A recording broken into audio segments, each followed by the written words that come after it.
Like I said, they'll go out and shoot. Well, if I shoot 50 shots a day or 100 shots a day, that's going to make me a good shot. And really, that's not the case. It's very intentional shooting and practicing that's going to have the biggest impact. So rather than shoot 50 or 100 shots a day and accept the outcome, I would rather go and be very intentional about my shots and say, even if I only take 5 shots today, they're going to be the best shots, and I'm going to have pure mental focus. This video is going to be all about the discipline, the training, and the fundamentals of primitive archery, the atlatl, and primitive hunting in general. And it's probably going to go a little deeper than a lot of people think that it's going to go. What I would like to do in this video is explain some of the real benefits that you're going to get out of your life by adopting some sort of discipline, by engaging in something that challenges you. It's really going to be able to even increase your health in ways, because when you go challenge yourself in these areas, you're going to see what your deficiencies are, where you're lacking in your life, and what you need to tighten up. And I'm going to be able to kind of lean back on some of my experiences just here from the last couple of months, and when I've really got quite a bit of slack in my line and really found that I needed to tighten up in a lot of ways. I needed to tighten up in my health. I needed to tighten up in my gear fundamentals. I needed to tighten up in my training, my mentality, everything. I mean, sometimes coming off of the holiday season's a tough one, but I think we just have these natural peaks and valleys in our life where we're really tightened up and we're operating smooth, and then we don't even seem to realize that we've slid down into a slump until it starts to really catch up on you. And then you finally have some experiences like I'm going to talk about to where you realize that you're not where you need to be. And that's why it's so important to adopt some sort of discipline in your life. It doesn't have to be primitive archery or hunting or whatever, but it could be martial arts, it could be running, it could be something that challenges you, in which you are either competing against somebody else, or in the case of primitive hunting, really an animal or the environment in which you're hunting in, or competing against yourself, say being like a runner and trying to get your new personal best time. Whatever it is, it's very important in your life to engage in some sort of a discipline in which you are challenged, because when you are sedentary, it's amazing how fast that you degrade or atrophy, and it seems to happen at a rate that you don't notice. It's like watching your kids grow up, and you see a picture and you're like, holy cow, that kid looks totally different. But as your child grows up, it happens at such a slow rate that you don't seem to notice it until you look back. And I think that's how it happens with us falling back into some of these valleys or these slumps, is it happens so slow that we don't realize it's happening until we look back at where maybe we were once before.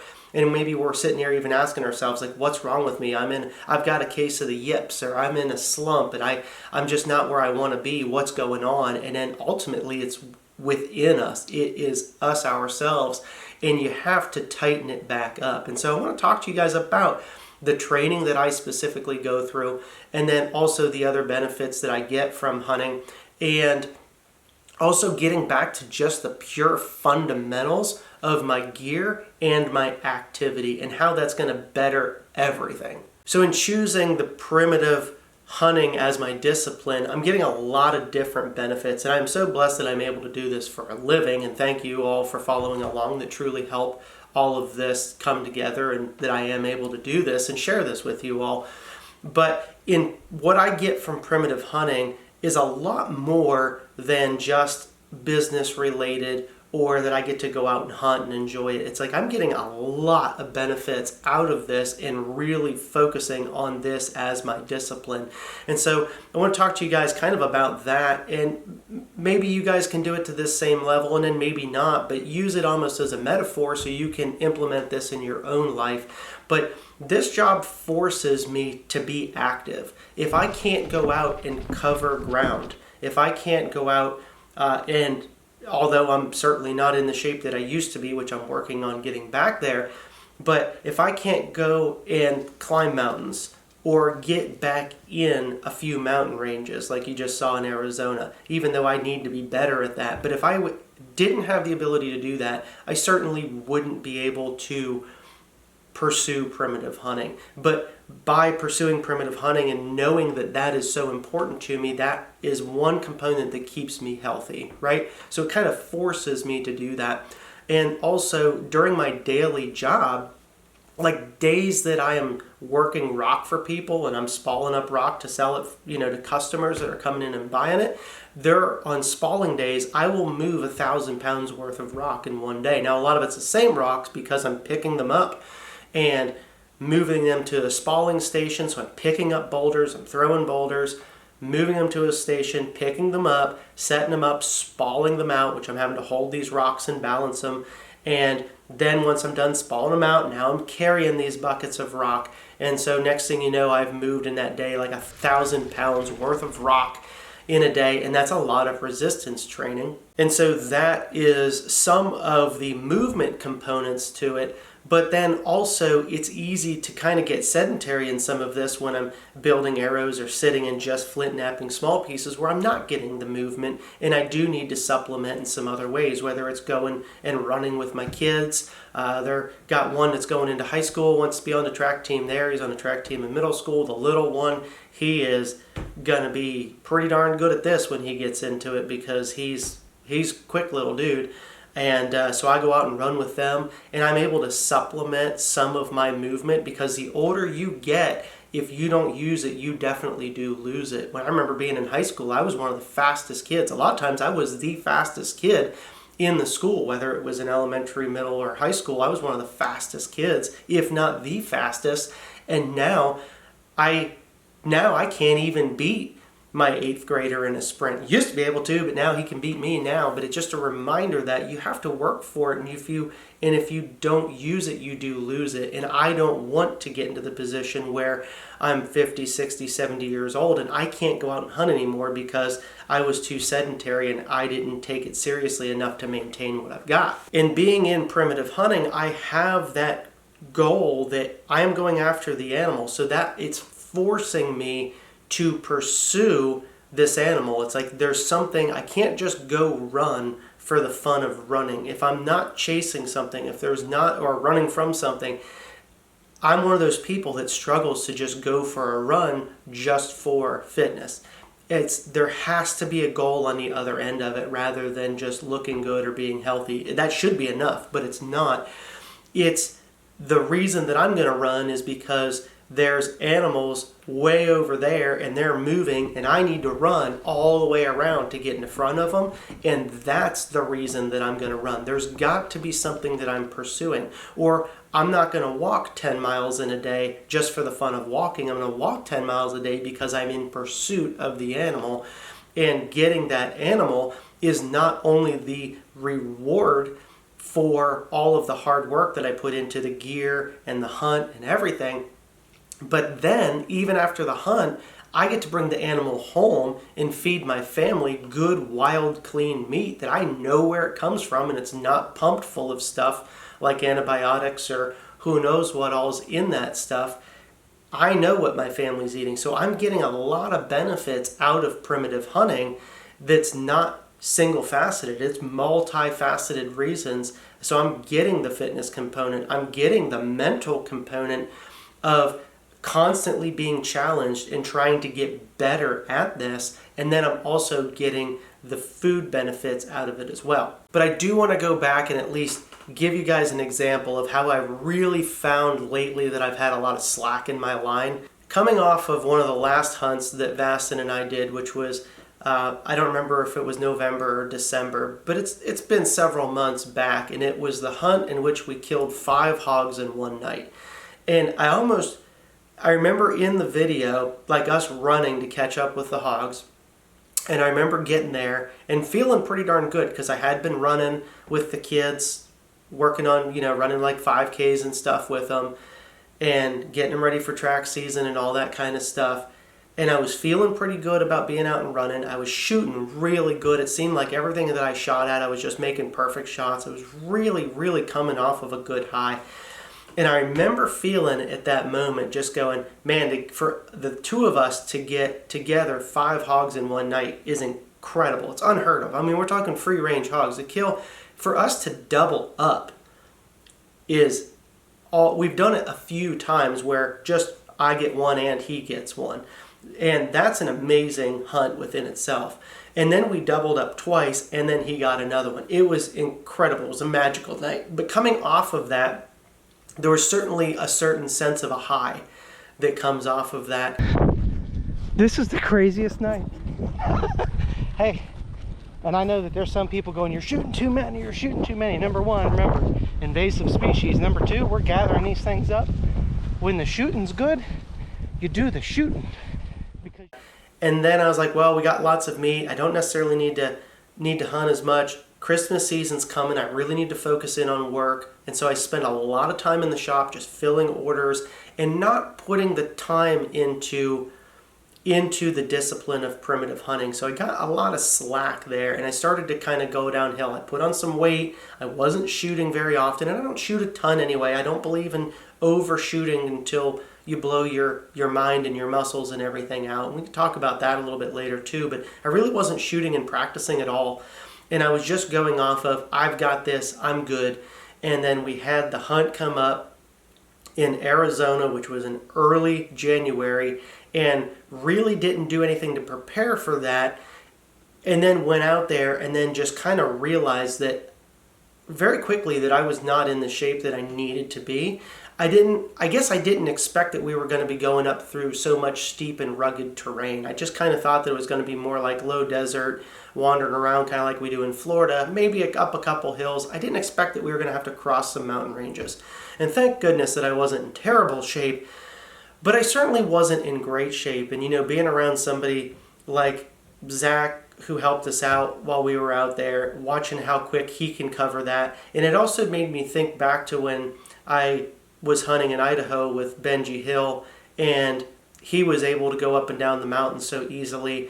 It made me think about it going, I don't have mountains here in Florida, but that doesn't mean that I shouldn't be more prepared for this when I do it. It's just kind of this reminder. And ultimately, me lagging behind, although I always was able to catch up, I was never so far behind that I couldn't be involved in the hunt, but ultimately it kept me from going, okay, the javelina are going that way, I need to be able to run and get around in front of them. It was like I couldn't be the hare in that situation. I had to be the turtle. It was just like, I have to slow and steady this and pace it. Otherwise, I'm going to get there and I'm going to be so exhausted, I'm not going to be able to make a shot anyway. Now, it did kind of work itself out, and we did get some opportunities. We just didn't bring any home. Would it have worked out if I was in better shape? Possibly, but possibly not. But it was still just this reminder that I saw myself on camera, and I was like, I don't know that I really recognize that guy. Like, I used to be a thin rail, that's for sure. But as you get older, you put on a little bit of bulk. And it's not that I guess that I'm grossly overweight, but I see myself in the video and I'm like, that's too much, that's way too much. I'm sitting at home editing the video and I'm like, I gotta make a change on this. And of course, me carrying around the pack, me carrying the extra weight, of course I'm gonna be tired. And it's like, but I need to fix this from now on. I can't just let this go. And so immediately started eating better, getting out and moving more, and dropping weight. And as of right now, I am currently 15 pounds lighter than I was in the Arizona hunt, and I intend on losing at least another 10 pounds, possibly 15. So then after that hunt, and then even hunting public land in Florida, at this point losing some weight, that really wasn't that big of a deal, and I've been really working in the shop quite a bit, filling orders, developing the Nap Easy product, so it's been taking up a tremendous amount of time, and of course I want to spend time with my family, and something always seems to just get deprioritized, and it was the shooting. And I don't, like I said, I don't believe in just shooting all the time, but yet at least to maintain, I should be shooting at least a few arrows every few days. So I don't need to go out and shoot 100 arrows a day. I think you develop bad habits when you're doing that. But I should be going out and, just to maintain, shoot 5 to 10 shots 2 or 3 times a week. There's no reason that I can't fit that in, but it just slips away. Same thing with throwing the atlatl. There's times if I don't have an atlatl hunt coming up, or it's archery season, that I won't throw for months. And that's the wrong answer. I should be out practicing more and more often. And so I let it slip away. And it showed on the public land hog hunt that I had an easy, gimme shot and I flubbed it. And it really got under my skin. And it's not the first flub that I've made. I mean, I flubbed in, definitely had a finger tab flub. That was an issue. That was kind of unavoidable in Arizona. And then flubbed on another one, but not shooting the way. And then even after the public land hog bad shot, I came home and I shot and I was like, what is going on? I was hitting consistently to the left, just like I did on that hog. And I was like, what's going on? It's like, how did this happen? And I just seemed to forget the fundamentals. It was like, I've been shooting my whole life. I know what to do, but you start getting into this freak out mode.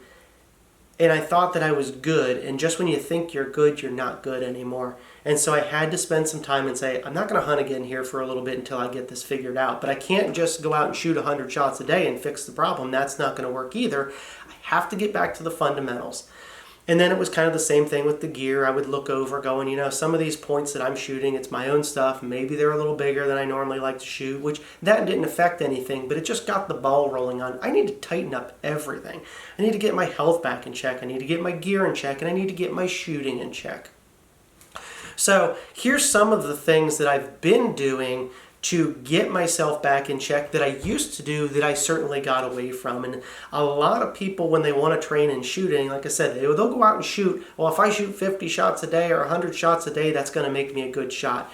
And really, that's not the case. It's very intentional shooting and practicing that's going to have the biggest impact. So rather than shoot 50 or 100 shots a day and accept the outcome, I would rather go and be very intentional about my shots and say, even if I only take 5 shots today, they're going to be the best shots, and I'm going to have pure mental focus.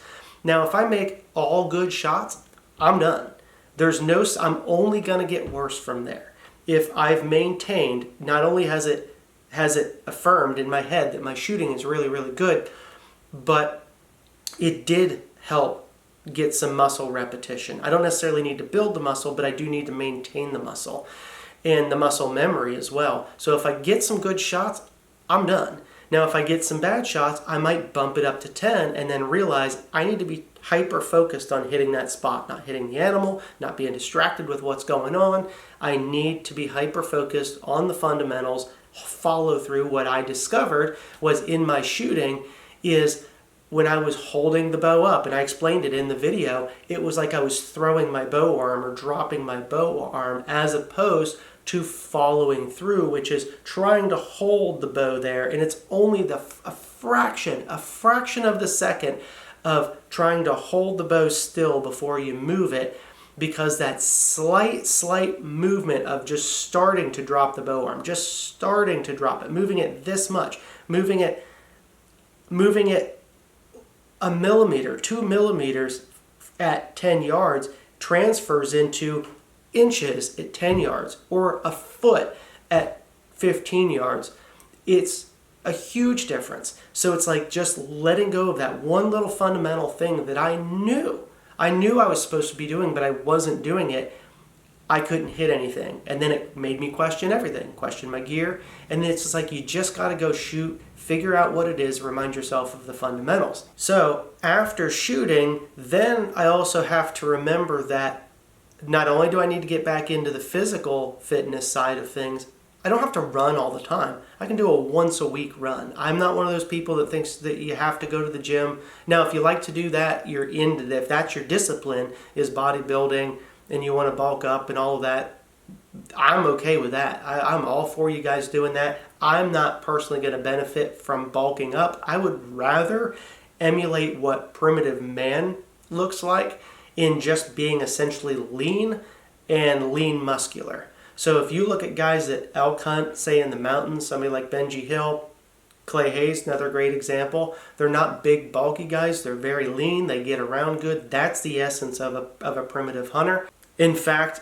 I even remember when I was in Arizona and watching Zach go up and down the mountains, and then watching Vastin, who's a lot younger, obviously going up and down. I was using it as an excuse that, well, I'm over 40 now, so of course I'm going to lag behind, and it's harder to keep up. And then I thought about it going, no, that's not true, because when I went to Idaho elk hunting with Benji, Benji was my age now, and I think a couple years older. He might have been 43 or so at the time. He's now 50, right? And I'm 41. He's older. He was older than I am now, and he still smoked me going up the mountains. And he says now that he's 50, he's in the best shape that he's ever been in. So what a terrible excuse it is for me to say, well, now I'm over 40, I'm supposed to not be able to keep up like I could when I was in my 20s or in my 30s. Terrible, terrible excuse. And I was like, I can't do that. I need to get back to the idea of, no, I can be 50 and be in the best shape of my life if I want to be. So then what does it take to get there? And it's not going out and just shooting. And that's where I see, again, a lot of people will go out and say, well, if I'm just going to be a good shot or I'm going to be a good hunter, all I need to do is just shoot. And if I can be a good shot, that's all that's necessary. And things that I used to do, I started to re-implement in, and that is, again, going for an occasional run, maybe once a week, just to keep all of that moving so I don't lose it. I just want to maintain. And also, whenever I go on these hunts, I'm getting a lot of walking in, so I don't specifically feel like I need to do a lot of walking throughout the week, but I can do maybe sprints a week with my oldest son, do some long distance with my younger son, but I'm getting out there and I'm doing it. But then also, when I'm shooting, rather than just standing and shooting at the target, I started to re-implement what I used to, which was take a lap around the house, stop, and shoot an arrow and really try to make a good shot. Now at first you're gonna be stressed and you're not gonna make good shots, but this is what doing this every week and trying to get better, it's going to help build your stamina, but it's also going to make you shoot under a stressful situation. So a lot of people, when they're sitting there perfectly relaxed in their yard and they're shooting, they're not experiencing what they might be experiencing during the hunt. So whether you actually had to run to get in front of an animal, you had to climb a mountain to get the shot, or maybe it's just your adrenaline is ramped because now you're finally in for the shot, you're moving in. That's an exciting moment. I mean, what they call buck fever, I guess? It's like, it happens to me even still sometimes that I've got to hold the bow up and it's like my vision's getting blurry and I'm starting to shake, hard to breathe. It's like I can't focus in on the shot. And it's like you're not focused on making the shot. It's like you're muted, you're fuzzy. You're not in your peak shooting ability. I think that's what they say in the military. You train harder than you need because in the heat of the moment you're only going to perform at 50% of your actual ability. And that's going to be true in the hunting woods as well. When you've got that animal in front of you, especially if you don't get a lot of opportunities, your whole world starts to get a little bit fuzzy and you forget to pick that spot. You forget to follow through on the shot. And it's important to stress your body to replicate that as much as possible. So I'll do a lap around the house and I'll shoot an arrow. And then I do another lap around the house. And maybe I'm not sprinting, but I'm not a light jog. I'm moving with a purpose. I'm coming around. I'm going to grab an arrow. I'm out of breath. I'm going to pull up. I'm going to take a shot. And then I'm going to be off. You do that 4, 5, 6 laps, you're going to start getting pretty darn winded. And by the end of that, it's going to be hard to make those shots. But you got to keep doing it. You got to keep training up. It's only going to make you better. Okay, so there's no reason not to do that. You also have to remember that there are times that either whether you're a form archer and you pull and you hold at full draw and wait for the animal to turn, or you're a snap shooter like me and you're up and ready, and when you get your shot, you're going to take your shot and follow through. Either one of those, it doesn't matter. You need to practice that in real time, holding the bow in the position or holding full draw while the animal's moving. I cannot tell you how many times that I have been in the woods in a situation where I have had to hold my bow up in the air in the loaded position and hold it there for 30 seconds, a minute, waiting for the animal to move. And that holding it in that position is more taxing than you realize that it is. That's when you start getting a lot of that lack of focus in your eyes. You start getting a little fuzzy. So that's why a lot of times I kind of bring the bow down like to here just a little bit so I can see a little clearly. I'm not aiming as hard. And then that way when I know the shot's coming, I can ease back into it. But the entire time you'll notice whenever I'm hunting and I'm holding that position, and the times that I have to hold that position, that I am holding my bowstring back a little bit at the same time. And what's funny is if I take my bow, because remember I'm shooting a short draw, I shoot 22-inch draw most of the time, and so I'm shooting a heavy bow with a real sinew bowstring, and so even that 4 to 6 inches, depending, it's going to vary a little bit, that you'll see when I'm holding in the upright position and I'm pulling that string a little bit, because if I'm completely up and I'm compressed without, I can't really aim. I'm not in that zone. I need to be able to lean in and put some stress. Now I can pick my head up a little bit, but I need to be in that position. So now I can kind of circle in. You'll oftentimes notice when I shoot too, I'll give a little bit of like a circle. I'm imagining a cone, and that arrow, I'm trying to aim it right down the center of that cone. And I need to be able to focus in, and I have that tension on that string. Well, that tension that I'm holding doesn't look like it would be much, but in reality, when I put my bow on the scale, it's between, giving that little bit of difference, it's between 25 and 30 pounds that I'm holding. It's not a ton of weight, but holding 25 or 30 pounds in the same position, plus holding the bow upright. So between this, I'm pushing and pulling, I'm holding 25 to 30 pounds of resistance while holding up and trying to keep stable. Do that for 30 seconds, you're gonna feel it. So get back into this training idea of I'm gonna hold in the position for 30 seconds and I'm gonna count it in my head, and then that's a rep, and then I'm gonna take the shot. Do that, and you're gonna notice that after that 30 seconds, the chances of you being able to make the perfect clean shot, it's not going to go as well as you think it is. You're going to be like, man, I can't hit anything. It's an eye-opening experience. Same thing too, if you're a full draw form archer, you better be able to pull back and hold and wait and wait and wait and wait and wait for that animal to turn. Because if you can't hold and still make the shot, then you have to let down. That animal might see you and it's going to potentially blow your hunt. Or you need to strategically be able to let down, but then you're going to have to rest and you're going to have to pull again when it's time. So you need to practice all that stuff ahead of time. And so not only then will I do my laps and run, but then even at the end or in some of my lap reps, I may stop for 30 seconds, hold that tension. So now I'm already fatigued. Now I'm holding the tension. After 30 seconds, I'll shoot and then I'll run again. But you have to stress test yourself in all of these situations. And I'm telling you, it's going to work different muscle groups than you realize. Do that test. Get up and hold in the position, even if you don't have tension on the string. I always do. I can't not have tension on the string. I need to lean into it and pull a little bit of tension to aim. But however you shoot, practice it. And I'm telling you, after you do several reps, the next day, your muscles are going to be sore because you didn't realize that you weren't actively using those. So if you train that to be in that situation, you're going to be in a lot better shape because like I said, go back and practice it. Hold it for 30 seconds, then shoot. See how your accuracy is. If you're perfectly fine, then good for you, but you're probably going to realize that after 30 seconds of holding, your accuracy is not nearly as good as it was when you just said, okay, I'm going to pick up and now I'm going to shoot. Now, I've always said the best shots that I ever make on animals are the ones that I don't have to stand there and look at the animal. I love it when something comes through really fast and I'm like, I almost risking blowing up the opportunity because I'm picking the bow up to get ready to shoot immediately. It's when I have to when something's out there and it's piddling around, kind of like it was a little bit on that sow on public land that I messed the shot up on, where I've got to hold and I got to get ready and I'm holding and I'm holding and I'm waiting and I'm waiting and I'm waiting.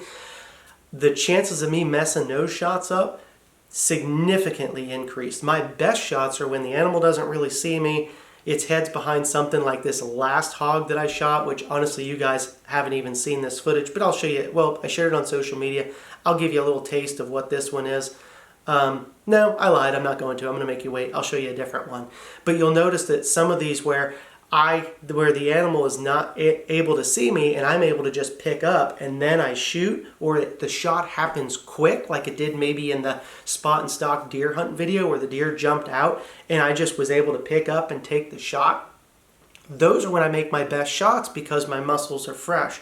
But then I realized my shots are not very good and my chances of getting a good shot are significantly less when I have to hold. Therefore, I need to train in that holding so my body's prepared to handle that hold for 20, 30, 40, maybe a minute before I actually make the shot. So you have to train in that way too. So do your laps, train holding the bow. That right there is probably going to make a big difference. But then also you got to be able to get out and move. You got to go for some runs. There was for years that I didn't want to run at all. I didn't run ever for a long time. I was like, no thanks.